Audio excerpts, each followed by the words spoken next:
Hello. Today we're discussing black cohosh, not to be confused with blue cohosh, different plant.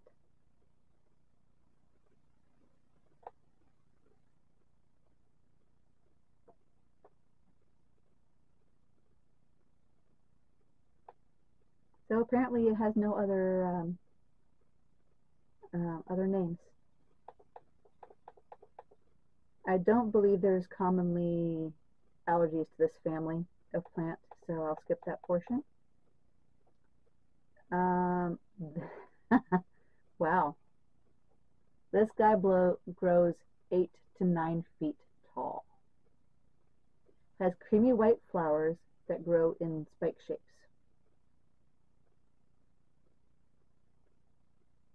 So the parts that are used are the dried root and the rhizome, but not fresh. It has to be dried. It's got a wooden texture. It's brown. I wrote down that smells like hay. And then I wrote down, I think they all smell like hay. We'd had so many labs, I'm like, why do they all smell like hay? The farm girl coming out of me there. It tasted like licorice to me, but without the tingling sensation I get from licorice. And that tingling sensation is common for licorice anyway. Okay.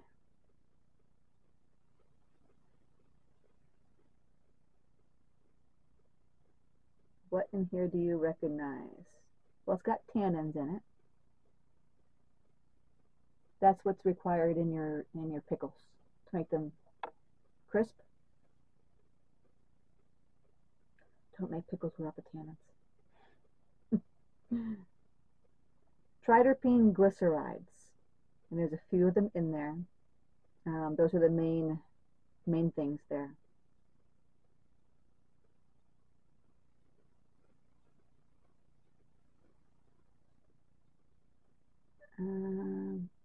Yeah.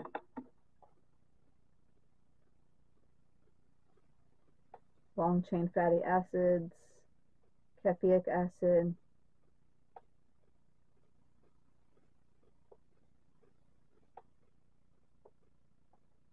It's an emmenagogue, antispasmodic, anti-inflammatory, anti-rheumatic,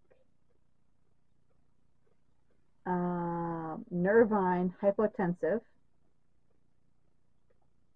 For those that don't know, emmenagogue is it means it helps with the female reproductive system. Pick apart just the whole system, right? The biggest thing this is used for is menopause, and we'll get to that here in a little bit, but yeah, menopause is the biggest thing. And my sister even tried it, but I forgot. I think she's still on it.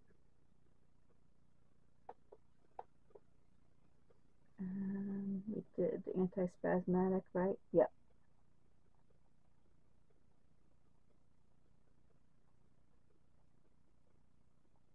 Okay, and the note here is the antispasmodic really helps focus on your menstrual cramps. So if you're having really massive, debilitating menstrual cramps, yeah. It's listed here also as an aphrodisiac, abortifacient, pregnant, nursing, don't touch. And one source says expectorant, which is interesting. So I guess it's not commonly used in that way. Okay, so it relaxes and normalizes the female reproductive system. So if you got all kinds of crazy things going on down there, painful delayed menstruations, cramps, may also treat arthritis, rheumatic pain, osteoarthritis, muscle pain, neurological pain to include sciatica and neuralgia, may help with tinnitus. Okay, and then it's got menopause and your hot flashes, your headaches, your vertigo, your heart palpitations, your ringing in the ears, uh, all the things that come along with menopause, like your irritability, your sleep problems, your depressive mood swings, the things that result of your system being completely out of whack. Okay. If you have vaginal dryness as a result of menopause.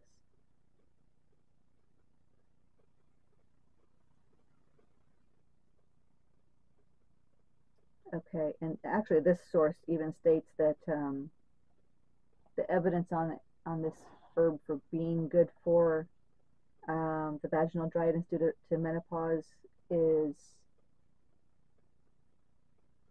it's inconclusive at the time of this writing, but 6 months may be effective of use, right? So don't use it for 2 weeks and go, it doesn't work for me, and move on to something else.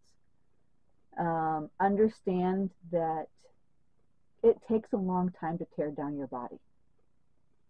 And yes, prescription medications can work fast, but they aren't repairing your body. All they're doing is covering up your system or your symptoms. So if you actually want to fix your body, get your body working correctly, you have to use the herbs. Okay. Now, obviously, if you're suffering, you may want to do the herbs and the medicine. Just play with the dosing a little bit so you're not getting too much of what you need. But especially this one's actually pretty potent when it comes to the female reproductive system. So you may not want to do a mixture on this one. In fact, I'm probably going to find advice on that in the bottom. We'll see. Let's see what else.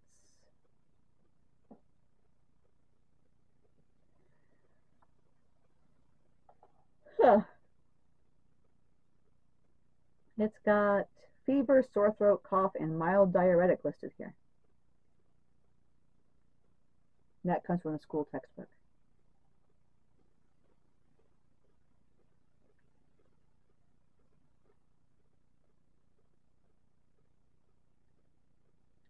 Breast inflammation, part of the reproductive.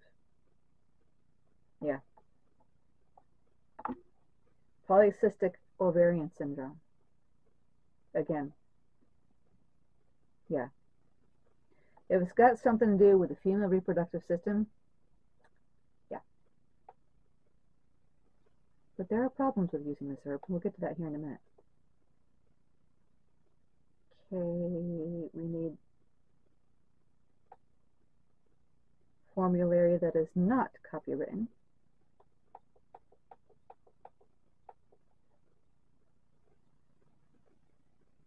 Okay, so all of the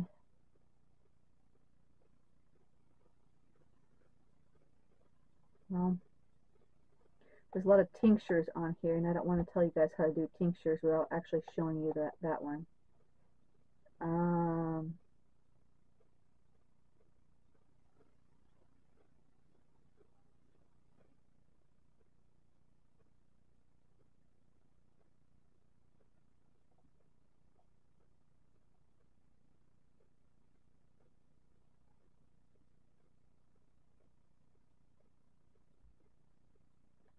I know my sister, when she used it, she used an over-the-counter herbal supplement.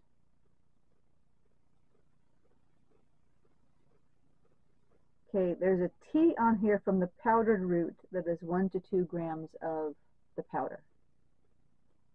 That'd probably be the best option.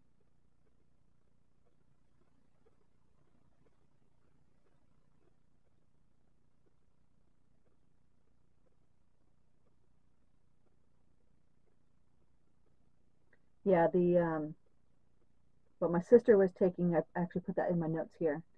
She was taking a 50 milligram per day and having great results.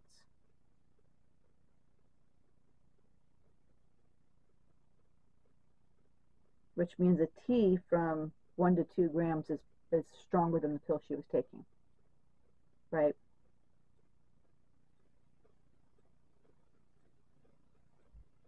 Yeah, this right here says a menopause treatment can be 20 to 40 milligrams.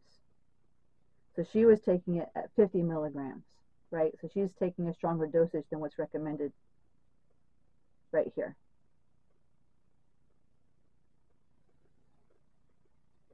There are some people who are selling their own extracts and tinctures. I don't know if this specific one is out there, but you may want to go to various herbal places and see if you can find those things there, the pre-made tinctures and extracts, and use those as directed. But I'm not going to teach you how to make those right now. I don't have the stuff to do that right now. Again, it's all in storage. And I have not done a lab on this one yet, meaning I have not yet tried it. My my reproductive system is working just fine. I don't want to dork it up. This is on the endangered species list for the United States. Okay? This is why it works.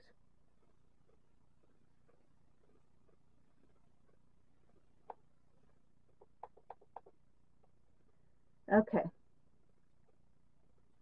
Yeah, this is the important part. If you use it as directed, you're okay. If you don't use it as directed, you can end up in the hospital. I already said don't use it during pregnancy. Apparently, though, if you're having a difficult birth, some people give it to help the birthing process. High doses may cause headache, dizziness, perspiration, and visual disturbances.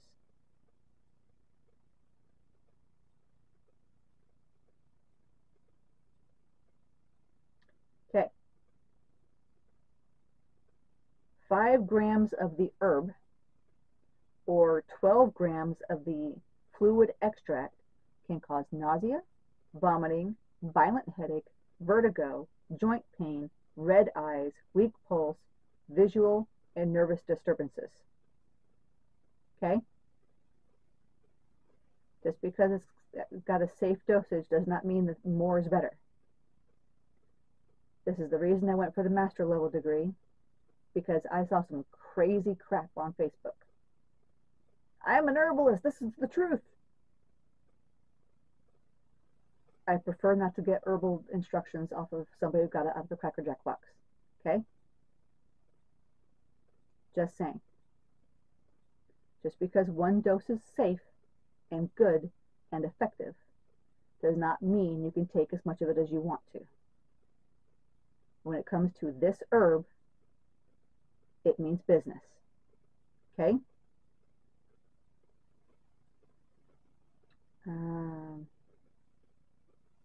And this is another one of the ones you take for 6 months consecutively and then stop for a little bit. Use it up to 6 months. Pause, break, and then go back to it.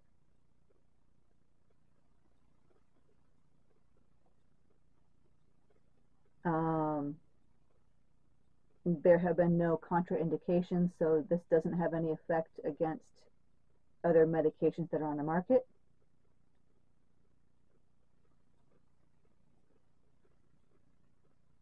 We've already said don't take when pregnant.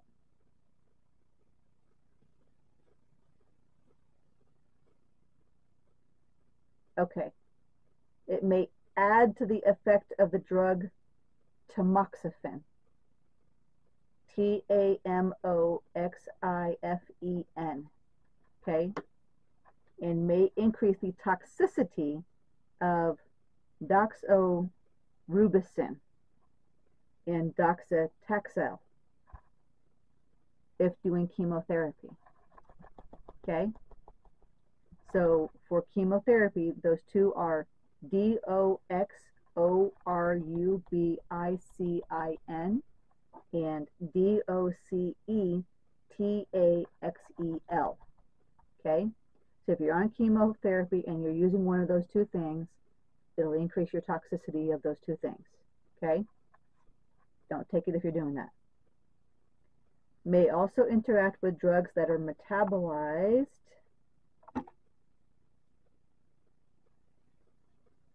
by CYP3A4 enzyme.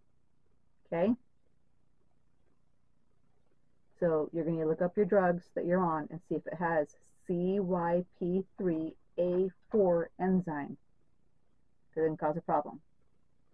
It may also interact with other hypotensive agents. Those are lowers your blood sugar, or blood pressure. Okay.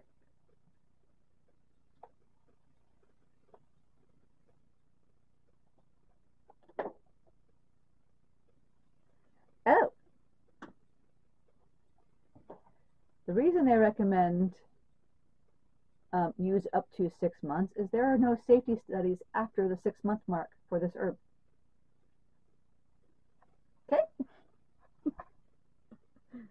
They don't know if there are long-term effects to being on it for more than 6 months.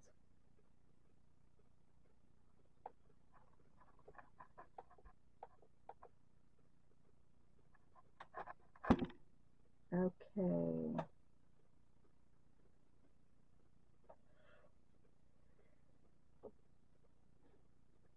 I'm looking at the research section now. See if they have anything in here I need to share with you that hasn't already been mentioned in the portions above.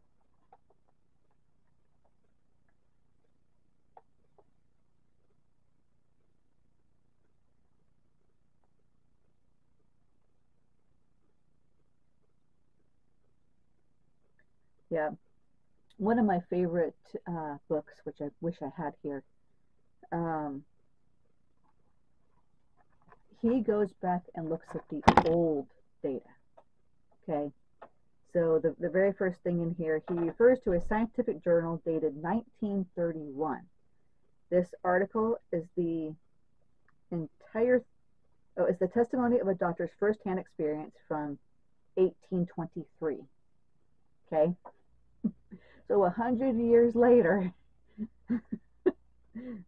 a journal article was written about him. And of course, I didn't write the thing down. I wrote the page numbers down for me to go back and reference it. But apparently, this doctor in 1823 says that black cohosh is good for all lung issues, literally all.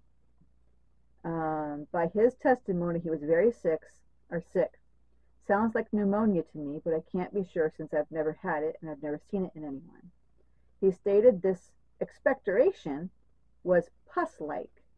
He used black cohosh for a year and discontinued the use of all other medications and was revitalized. So I guess you got 1 year, right? But that's not any study on the menstrual stuff.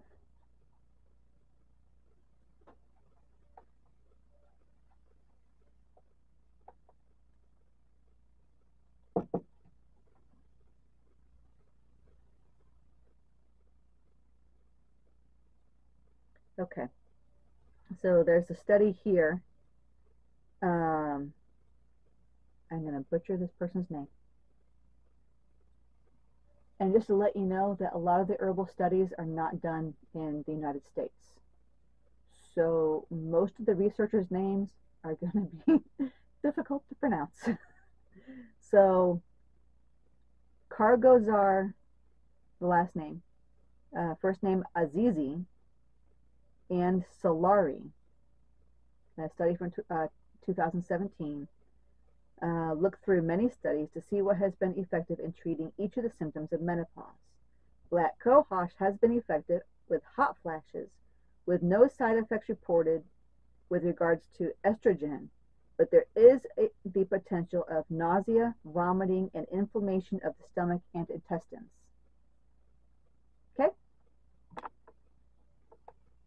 again, the more powerful it is, the more potential for side effects. Okay, that is it for black cohosh. And thank you for watching.